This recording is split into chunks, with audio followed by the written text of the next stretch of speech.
Hello everyone and welcome to Animated Talk. Today I'd like to talk to you a little bit about Post-Impressionism and in the next 3 minutes explain to you what the Post-Impressionists were.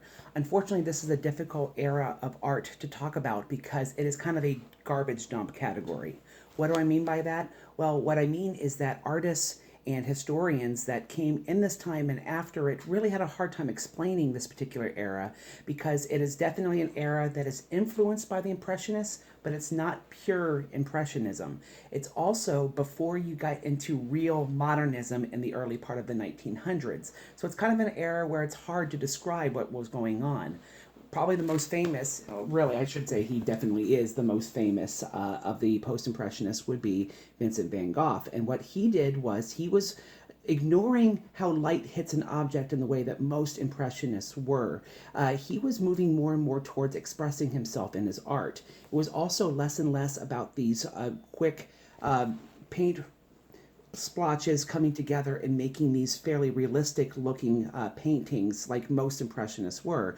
He was going more and more towards talking about what he felt and how he wanted you to view an object. He was taking you away from reality, and yes, he was making quick blotches of paint, but it wasn't trying to attempt realism, at least not in his most mature works. What he was doing was he was trying to create excitement and something that was visually appealing in his artwork. And so works like this, his famous Starry Night, really does not have much in common with most of the Impressionist works that came before him, so he really has to have his own category. And so Post-Impressionism is kind of a poor way of us trying to describe what he was doing.